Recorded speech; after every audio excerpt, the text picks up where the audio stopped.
일본의 정신과 의사가 쓴 유의사라는 법을 다룬 책입니다. 이번 리뷰책은 당신이 내는 최적화를 원한다입니다. 책으로 들어가 보시죠. 저자는 업무효율 개선법을 말합니다. 의학 지식을 근거로요. 과학적 근거를 바탕으로 그 구체적인 방법을 체득하여 업무 능력이 향상된다면 얼마나 좋을까? 힘든 업무도 즐겁게 하고 같은 일도 더 효율적으로 해낼 수 있지 않을까? 그런 바람에서 이 책을 집필하게 되었다. 의과학과 연동해서 설명해주니 믿음이 가는군요. 주된 내용은 뇌 내 7가지 물질에 관한 내용입니다. 우선 그 유명한 도파민입니다. 인간의 뇌에는 도파민이라는 행복을 만드는 물질이 존재하는데 이것이 분비될 때 우리는 행복을 느낀다. 도파민은 사람을 행복하게 만듭니다. 도파민의 도움을 받아서 목표를 달성하는 방법이 여럿 나옵니다. 딱 한 가지만 살펴볼게요. 목표를 달성하면 자신에게 상을 준다. 제 개인적으로 자주 쓰는 방법이어서 괜히 반가웠습니다.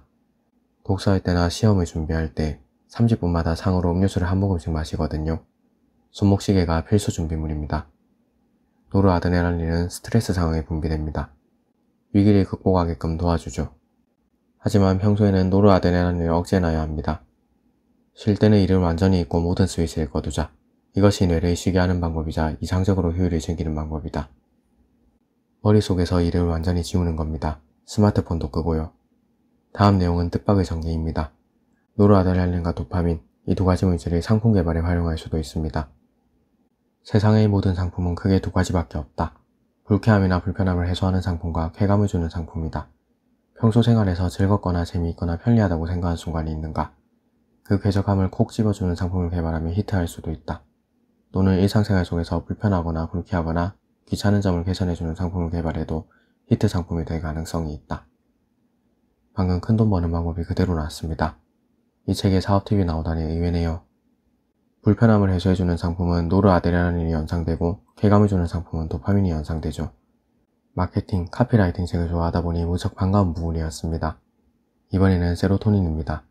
우울증은 세로토닌이 부족한 상태다 라고 한 번쯤 들어보셨을 텐데요. 세로토닌은 행복감을 주는 물질입니다. 그러나 도파민과는 차이가 있습니다. 도파민의 행복감이 해냈다라는 성취감 같은 강렬한 감정인데 비해 세로토닌의 행복감은 평온함, 느긋함 같은 감정을 기반으로 한 온화한 감정이다. 세로토닌을 활성화하는 방법은 3가지입니다. 햇볕 쬐기, 리듬 운동, 꼭꼭 씹어먹기가 그것이죠. 멜라토닌은 수면 물질입니다. 뇌의 손과체에서 멜라토닌이 충분히 분비되면 솔솔 잠이 오는 것이죠. 반대로 멜라토닌이 부족하면 수면장애를 겪습니다. 평소 숙면이 힘든 저는 수면 2시간 전부터는 조명을 끄고 컴컴한 환경에서 전자책을 읽는데요. 멜라토닌과 조명의 관계를 살펴보시죠. 잠자기 전 몇 시간 동안 청색등의 빛을 받으면 멜라토닌 분비가 억제된다. 그러나 적색등은 극단적으로 조도가 높은 경우를 제외하고는 멜라토닌 분비에 영향을 미치지 않는다. 저녁에는 청색 조명을 줄이고 오렌지색, 적색 조명을 쓰는 것이 좋습니다. 핵심은 조명의 세기가 아니라 조명 색깔이었네요. 저녁에 블루라이트 차단이 필요한 이유입니다. 이번에는 밤낮이 바뀌었을 때의 얘기입니다. 사이클이 뒤죽박죽 되었을 때 어떻게 원래대로 돌리는지 저자가 알려줍니다. 아침에 일어나 햇볕을 받으면 체내시계가 초기화된다.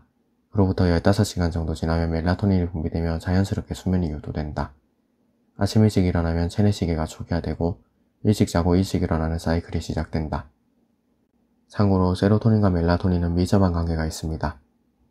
세로토닌은 필수 아미노산인 트립토판에서 생성되고 그 세로토닌에서 멜라토닌이 생성된다. 즉 멜라토닌의 원료는 세로토닌이다.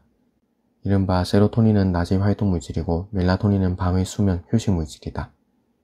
점점 전문가가 되어간 느낌입니다. 이번에는 만사가 귀찮을 때 써먹을 수 있는 내용입니다. 의욕이 나지 않으면 일단 시작하는 것이 정답이다. 뇌의 아주 작은 측좌액이라는 부위가 그 비밀입니다. 아세틸콜린을 분비해서 의욕을 만드는 곳인데 애초에 자극이 주어져야 활동을 시작한다고 하네요. MRI 사진을 찾아보니 안쪽에 위치하는군요. 마지막으로 신비한 물질 엔돌핀입니다. 엔돌핀은 살면서 자주 들어본 이름입니다. 우선 엔돌핀의 유래부터 살펴볼까요? 엔돌핀은 뇌내 마약이라고도 불린다.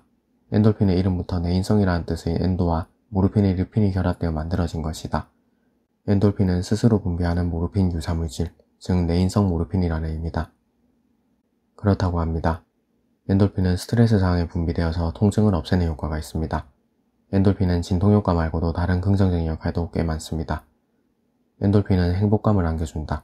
뇌리시계의 주의 집중력, 기억력, 창조성 등 다양한 뇌기능을 향상시킨다. 그런데 스트레스 상황과는 정반대로 웃을 때 엔돌핀이 나온다라는 말도 들어보셨을 겁니다. 일전에 국내에 신바람 열풍이 불었을 때 얘기죠. 엔돌핀이 신기한 것은 평온한 상황에서도 분비된다는 것입니다. 엔돌핀은 과도한 스트레스 상태일 때는 그것을 완화시키기 위해서 분비된다. 반대로 마음이 평온한 이완 상태에서도 분비된다. 정반대의 상황에서 둘 다 분비된다는 게 좀 의아하겠지만 목적은 동일하다. 이렇게 해서 몇 가지를 간략히 살펴봤습니다. 이 책은 일본의 정신과 의사가 썼는데요. 업무 효율 증진에 관한 책은 몇 권 읽어봤지만 의학 내용이 등장하니까 신뢰감이 성큼 다릅니다. 다행히 일반인도 이해할 정도로 내용이 무척 쉽네요. 넣고 싶은 부분이 많은데 다 넣고 보니까 너무 많아지더군요. 과감히 다 지웠습니다. 저한테 유용했던 내용 위주로 몇 가지만 영상에 담아왔는데요. 시간 내서 책을 보시면 다 새로운 내용을 많이 발견할 겁니다. 읽다 보면 아 그런 비밀이 있었구나 하고 깨닫는 부분이 꽤 나옵니다. 이 책으로 업무 효율을 높여보세요. 과학적인 방법으로 일해보세요.